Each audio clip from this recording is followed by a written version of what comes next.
Hello friends, for today's video I'm going to be chatting through my favorite new fantasy releases of the year, specifically the ones I picked up between the months of April and June. I did the same style video for the new releases I picked up in the first quarter of the year, so January to March. So if you're interested in seeing that, I'll have it linked. And then I do a separate style of video where I just talk about basically everything I've read and loved that is not new fantasy, but rather older fantasy or other genres. I did that also both for the first quarter and the second quarter as well. So if you're interested in any of those, I'll have them linked. Before getting into it, a big thank you to glassusa.com for working with me on today's video. I mentioned recently that I got some new sunglasses from them, and I wanted to specifically highlight those. I will have a link in the description bar with a really great offer that is available for the next 24 hours. I wanted to show the glasses really quick, so I always am wearing this pair of glasses. I love this pair of glasses. It's clear and neutral and it goes with everything. And then this particular pair of sunglasses I just think are so lovely, and I love the cat eye at the top. And then just because I think aviators are so cool, I went ahead and got a pair of aviators. And I wanted one that specifically had some silver just because I really like silver as an accent on my black sunglasses specifically. So I really love both of these. If you're interested in either of them, I will have them linked along with that particular 24-hour deal. So I'll have that all in the description bar. A big thank you again to glassusa.com for working with me, for continuing to work with me, and now on to today's video. Jumping into the new fantasy releases that I picked up between April and June, I wanted to have a nice 5. I wanted a top 5 to talk to you about, but I found that the second quarter, maybe you've had better experience than I have with what you've picked up, but I just didn't really love a lot of the new fantasy that came out within this second quarter of the year. The first one I'm going to talk about, I adored. I loved. It's so good. I mean, a lot of the ones from today are great, but jumping into it, Engines of Chaos. You've heard me talk about this a bunch. I feel like I'm on repeat. At the end of the last new releases, I think I had started this and I was like, it's for sure gonna be on the next one. And I was really ecstatic about it. And I mean, it is here. Here it is. It's so good. I loved it so much. I think this is probably, for me, the most underhyped new fantasy right now. I'm trying to think of another one that's comparable to how good I think it is and how little exposure it feels like it gets, both from reviewers, readers, publishing, marketing, and I don't think there is one. This series is very good. This is a sequel. The first one is Engines of Empire, and because this is a sequel, I'll touch a little bit more on the synopsis of the first one. So in that, you follow the Hawksburg Guild, which is made up of this family. You have the matriarch and her 3 children, all of whom are adults, and you are seeing them navigate the economy, politics, old versus new, religion versus science, and advancements in technology and magic. And you are seeing this all through the different places that they end up. The matriarch is kind of more so within the politics and the scheming. So I really loved her perspective, and I liked her as a character as well. And then her 3 children all kind of end up in different places. One of them, you see more of the military through that character. One of them, you're kind of exploring more of the world and the unknown. And then another character, you're seeing some really bizarre magic with their perspective. And it definitely seems like it's bizarre to him as well. And so the exploration, the discovery within this world is really fascinating. And then there's a 5th perspective that I feel like kind of shifts everything just a tiny bit as far as the family dynamics.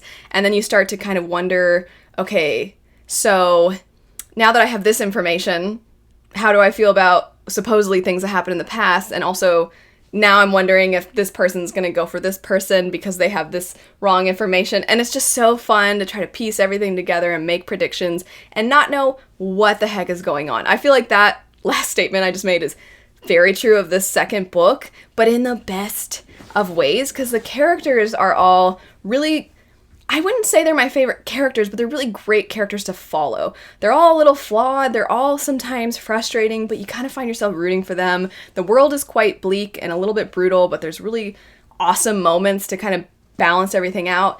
And I know that likely a lot of you are tired of people comparing everything to Game of Thrones, and I have said pretty much every time I talk about this book that I too do not like people comparing things to Game of Thrones. But if there's anything that's actually kind of like it. I feel like it's this series, but with hints, I always say with hints of kind of steampunk a little bit. Maybe that's not the right subgenre, but there's airships, and the way that the magic is tied to the advancements in technology definitely creates for more innovation than what I have seen in a lot of other epic fantasy worlds. So it's just awesome. But the magic stuff in the second one, I'm like, I don't know what's going on. What the heck? And then some of it's really dark and weird. And I just really enjoy that series. I also want to say, for those of you that are fans of audiobooks, the audiobook is so good because they have different, sorry, you can tell I just think it is great. Everything about it, I'm like, oh my gosh, everything's so good. But the narrators, they have different narrators for each of the perspectives, and they're all really good narrators, all of them. And then in the sequel, you get more perspectives, and they went ahead and got more narrators. And I'm like, why is everybody not just loving on this series? It's so good. It's just everything about it's so good. Anyway, Engines of Chaos, that was probably my favorite new fantasy from this year, maybe. It's so good. So if you pick it up, I hope you like it. Anyway, switching gears, this next one is very different, and it's so lovely, and I thought it was so sweet, and it definitely grew on me. The more I sat with it, the more I'm like, I really liked that, which isn't to say that I didn't like it when I first started it, but just that I liked it even more the more I sat with it, just to repeat myself. But that would be The Magician's Daughter. This is a much quieter, intimate story. We follow a young woman who is kind of coming up into adulthood, and she has lived in isolation on this island that is protected by magic, and she lives with this man who has essentially adopted her and is like her father and his familiar, and he's a magician, and he often leaves the island by way of transforming into a bird, and he goes off and he comes back, and she is stuck by herself at the island, and he's there for her, and they have a really sweet relationship, but she's getting to a point where she's ready to explore the world as she does through the books that she reads. She wants to know what the world is like. She wants to interact with other human beings. She wants to know people her own age, and she does end up with his blessing, you could say. They kind of go on a mission together. They go to the rest of the world, which is our own world. It's historical fiction with mixes of magic, with magic mixed in. That was worded very oddly. But there's magic mixed in, of course, and she is starting to discover that the world is not as glamorous as she thought. She's kind of romanticized it, but then once she actually sees the world for what it is, the difficulty of everyday life for a lot of people, it starts to change how she sees things. But it also makes her wonder if her adoptive father is as good of a person as she always thought he was. And there's a lot of mystery with his past and the fact that he's a magician and the other magicians that exist and what's going on with magic. Why does it seem like magic is dying? And it was very well done. I really liked the found family. The familiar, the rabbit, is so sweet. If you like the animal companion trope or the mythological creature in your fantasy stories, this one definitely, for that alone, I would say pick it up, because the bunny is so cute and so sweet and protective, and he can transform into a person, but he likes bunny form more. And it was just adorable and sweet and lovely, and it is a standalone, so you just follow the one character. I am very interested in reading other things now by that author, because I saw they have some other works, and I'm curious to see if I would like them as much as I liked that one. I really thought it was a lovely little fantasy historical fiction standalone. Next up, we have this one I did have some criticisms of, but ultimately I still really liked it as a conclusion to the series, as well as just as an individual book, and that would be The Bone Shard War. It was just a bummer because I love this series, and so it's really hard to have the last book be, I wouldn't say it was my least favorite in the series, but there was a decent amount of the book that was a little bit tedious. And once you kind of get through that and you look back, you're like, I see why we did it that way. I see why we had to get through that. But it didn't make necessarily for the most enjoyable of initial reading experiences, because by the end, I really, really, really liked the book. But the second book in this trilogy, The Bone Shard, what is the second one called? What is it called? It's the Bone Shard Emperor. Sorry. The second book in the series, The Bone Shard Emperor, has such an explosive ending. And so I was so ready to jump into this one and be like, all right, let's go. and then it's like 2 years later, and you're like, what? But it doesn't tell you 2 years later. It's like, use context clues to figure out that's 2 years later. And then so you're like, what's going on for a while? And then you get your feet settled, and then you're like, oh, this quest is boring. And then you're like, okay, I get why we're on this quest. And then eventually it comes around. It doesn't sound like it's one of my favorites of the year, because I'm just kind of highlighting the criticisms I had. But once it gets to the latter half, the latter third, it's the last third, it's great. I really liked how everything came together. I thought that the ending was sort of bittersweet, and that there were definitely consequences. There were things that we lost along the way, but then we gained so much too. And so I really liked the way that everything wrapped up. I think for me, one thing that would have enhanced my reading experience is, one, if I had known there was going to be a time skip, because then I kind of would have had different expectations. I could have sort of prepped myself a little bit. But then also, because I read them all pretty much as soon as they came out, that meant there was a fair amount of time between the books, which is it's not the series' fault, that's my fault. And so I think if I had read them closer together, then I wouldn't have minded as much. That, like I said, combined with if I had known that there was a time skip, then I think that would have shifted my view of things. The last one is one that I wouldn't say I loved as much as a couple of the others that I've mentioned, but that I still really enjoyed. And I don't know if other people have enjoyed it as much, but I thought it was so cinematic, and it was very short, but I thought the story it told within the short amount of time was really good. And that would be Untethered Sky by Fonda Lee. This is a novella, so it's going to be a really quick read. I'm sure if you pick it up, you could probably read it in a day, definitely, but probably within a very short amount of time.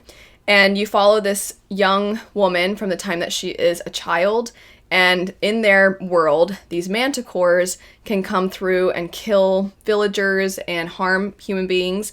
And the only defense really against the manticores are these awesome falcons, these giant birds called rocks. And our main character, as a result of something that occurred in her childhood with a manticore, now really wants to become one of the people that hunts with the rocks. And that I thought was just so cool. I don't know if you've ever watched people that literally they hunt with birds, but it's so cool. And I'm like, I want an awesome bird to hunt with. Except for then I would be like, don't actually kill anything, it's sad. But regardless, it's cool. The animal, that bond that they have with the animal, but it's still an animal, and I just think it's awesome. And I thought she captured that really well, while also just capturing, it felt like I was watching, I don't know if you guys ever watched, I really like nature documentaries, so like Our Planet and stuff, and there's the depressing when animals are chasing and hunting and things like that, but you're like, whoa. That's what I felt like when I was about to say watching this book, and I meant reading this book, but that's how I felt when I was reading this book. I could picture everything, and it was so vivid, and I really liked the way that we saw this character's life through a small amount of page count, but a decent amount of time. I just felt really connected to her. I felt like I understood her motivations. She felt like a real person. Some of the things that go wrong, they felt like things that actually could occur, and they're smaller scale than what you get in a lot of other stories, but I really liked it. Like I said, very cinematic feeling, and I would love it if it became a movie. I just think it would be fantastic. I think it would be great. So I really enjoyed that one. I do think that for some people, though, the ending's going to be pretty abrupt. They're going to wish it was a lot longer. They're going to wish that we had been able to flesh things out more and dive into things more, but I didn't really think it needed that. I thought it was pretty much just the right amount of time. I hope that she writes more in that world, because I think that would be really cool, and it'd be awesome if that was sort of like a lore that if she ends up writing another series, you can kind of go back and read that, and they reference it in the main series. I think that would be pretty awesome. But anyway, that's it for my top fantasy releases that I picked up between April and June. I was hoping that I would have had a ton of success and it'd be really hard to make this list, but it really wasn't that difficult because I didn't have the most success. So I would love to know, what are things that you have read within the first half of the year, new fantasy that you thought was exceptional? I have so many more that I'm waiting on things to come in from the library and things like that. So it could just be that the ones that came in weren't exactly winners for me. But I plan to, of course, pick up so many more new fantasy releases throughout the rest of this year. But anyway, thanks so much for watching. I hope you have a lovely rest of your day, and I'll see you later. Bye.